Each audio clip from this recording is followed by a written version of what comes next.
mbër gàlle yaay mbër gàlle yaay mbër gàlle yaay su guddee fooy fanaan mbër gàlle yaay mbër gàlle yaay mbër gàlle yaay su guddee fooy parce que tamit suñu toogaay bi fii mooy le problématique de la lutte làmb ak ay jafe-jafeem ak décision yi nga xam ne tey état bi jël na ko ñu war ko waxtaanee war ci mën a jël ay xalaat mooy waral fii suñu teewaay parce que tamit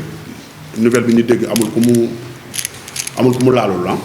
la presse ak mbëri yeeg promoteurs yeeg ñëpp moo tax suñu jotaay fii mooy premier point bi mooy jafe-jafe yi nga xam ne làmb am na ko làmb am na ay jafe-jafe nag bien avant que pandémie bi di ñëw mais nag pandémie bi dafa ñëw gën a doggali problème yi mais làmb am na problème bu yàgg ku xam ni làmb 2012 ak làmb 2010 ak làmb léegi am na différence ci engouement ci ay bés am na différence trop ak rapport ak renvoi combat yi nga xam ne tey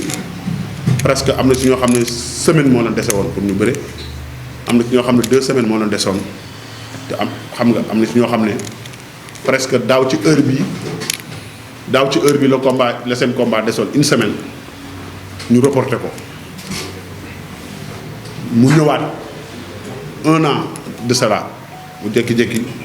ay une semaine desaat ñu reporté waat ko nga xam ne loolu lu metti la lu metti loolu la ci ku nekk mbër yàgg waaj combat waajoon sa combat une semaine mu jékki-jékki ñu poussé waat ko 1 an nga ne 1 an yoo xam ne yaa ngi entraîné yaa ngi nekk ci ay jafe-jafe amoo moyen foo koy mën ci jëlee rek nekkul ni la koy jox nekkul kenn moo la koy jox yaa ngi dem utiliser sa bopp tey bu ñu ko niwaat reporté waat ko tey day gën a metti ci yow muy ci promoteur bi muy ci mbër yi day metti lool.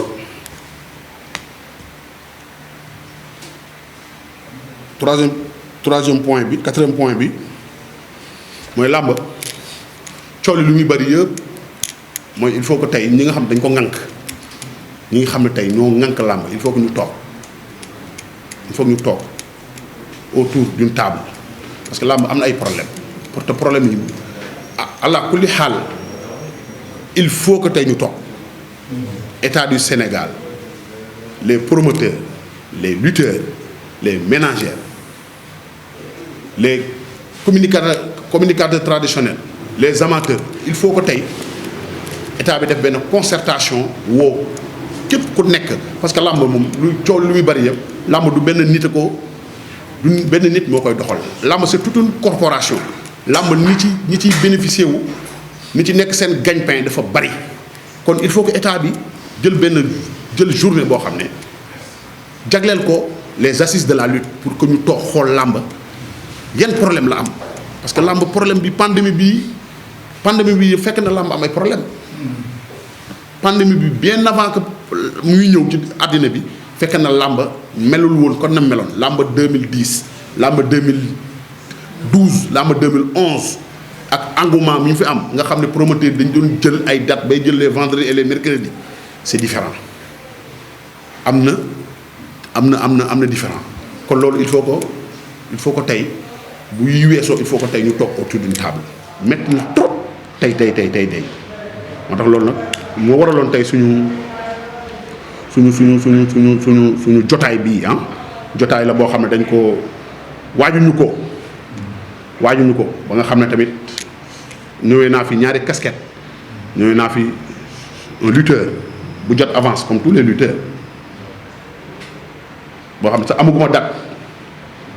mais malgré loolu teg naa ko nële mais ñi nga xam ne sama nawle mbër yi nga xam ne tey semaine la leen desoon comme le cas de Balla Gaye Bombardier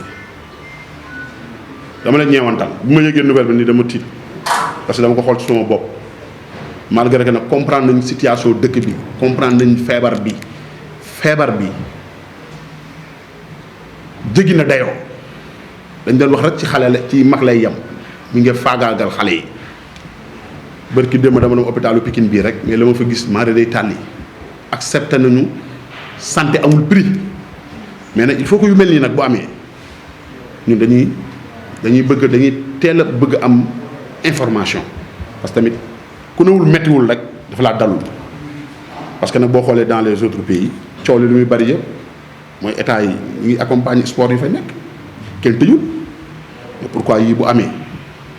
état bi warul jël les devants mais doo la dernière fois mën nañ comprendre ni première fois bi mu amee comprendre nañu dafa ak mbir moom à l'époque dafa na kott ni jodd ñëpp accepté ko kenn waxul kenn yéeyu ci yàbbiwu ci mais bi tey lii tax muy metti ci xol muy metti promoteur di metti lutteur di metti amateur mooy xam nañu mi ngi ñëw kon alerte bi warul jékki-jékki rek première journée bi nga xam ne kii da ko tëggoon nu mu tudd le promoteur première journée bi ñi nga xam dañ ko dax information bi ci waroon am diggante CNG avec le promoteur ça devait pas se passer comme ça CNG am na obligation wu concerté wu avec le promoteur dégg seetaan naa benn émission boo xam ne ñoom c'est le CNG et le promoteur amoon nañ certitude ne ni ba samedi bi amuñu service d'ordre kon ça veut dire que obligation la pour CNG yi nga xam ne mooy suñu kilifa ñoo fi nekk ñu def communiqué na lamb bi bu war a am dimanche bu amul service d'ordre lamb ji du am ñëpp yëg ko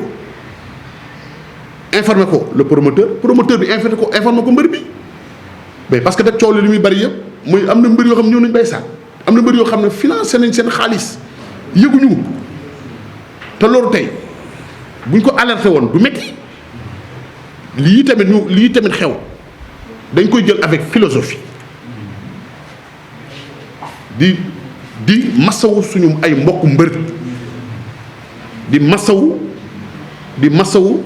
suñu ay mbokku promoteur parce que promoteur lu ñu njàgg mooy njàgg parce que mooy jël dama naan promoteur dafa mel ni baykat moo xam ni day jël xaalisam investir ko dugal ko ci suuf si di xaar ndax na taw do taw mën naa taw ñaari yoon la mu diwoon yëpp nëpp mu demaat refaire la même chose. Imaginez, je vous donne exemple pour le combat de Siteu ak Papa Sow boobu rek mën naa ci jël exemple daaw la woon ci heure bii avant may ñëw nii rek maa ngi doon communiquer ak Siteu di ko apaiser di ko masawu comme ni mu ko war a defee ko comme ak ñëpp parce que ñun ñëpp on est une famille nous sommes une association di ko masawu di masawu keneen ak ay moromam yëpp parce que tey combat boo xam ne daaw la woon ci heure bii nga préparer un combat bu mu des une semaine ñu reporter combat bi ñu dem ba corona bi xaw a apaiser tuuti ñu jàppaat ay bés nga demaat ba combat bi desaat une semaine xaw ma 2 semaines ñu reporter war le combat kooku tey boo amul ci moom yërmande amoo yërmande ci promoteur bi xaw ma ci kan ngay am yërmande encore une fois c'est très dur comprendre nañu situation bu dëkk bi feebar bi mi ngi def ravage bu doy waar suñu ay yaay yi ñu ngi faatu suñu ay papa ñu ngi faatu suñu ay rakk suñu ay doom mais nag il faut solution mënta ñàkk solution venant de boo xam ne day jóge ci état mënu ñàkk parce que tamit quoi qu'on dise rek mooy tey sport yi nga dégg ci àddina bi yëpp seen état mi ngi leen di accompagner mais loolu nag du décision bu état di toog ci ruq toog ñi nga xam ne dañu ŋànk làmb ñi nga xam ne dañu nekk ci biir il faut que nga impliquer leen toog waxtaan ak ñoom bu waxtaan amee rek solution day am. mooy li ma lay wax rek tout à l'heure nee naa la communication fu mu amul rek y a problème. mënuma concevoir un promoteur bi nga xam ne day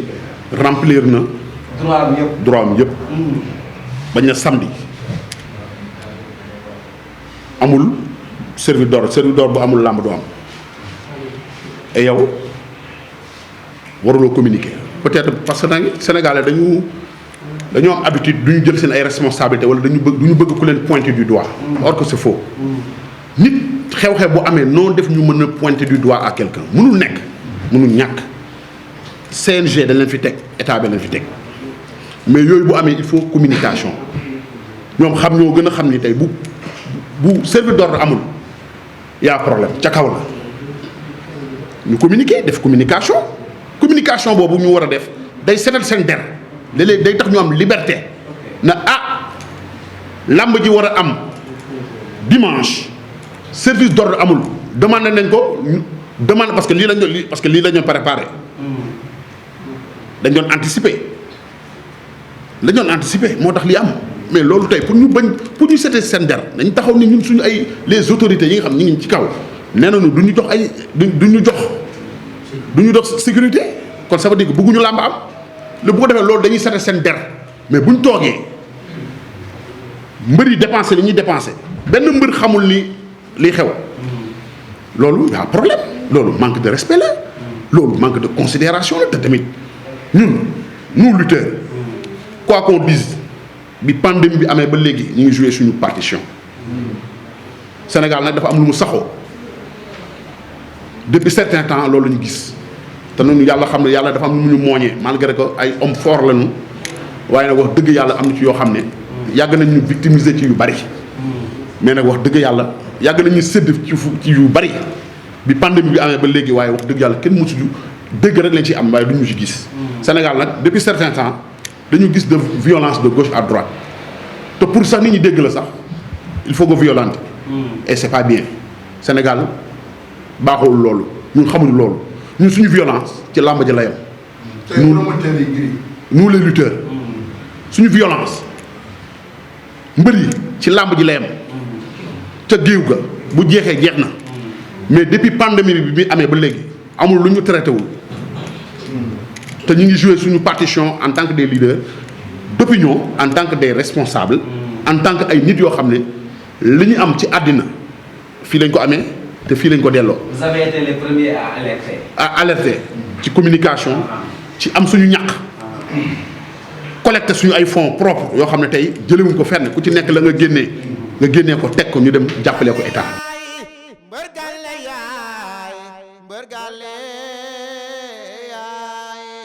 mbër gàlle yaay su guddee fooy fanaan mbër gàlle yaay mbër gàlle yaay mbër gàlle yaay su guddee fooy fanaan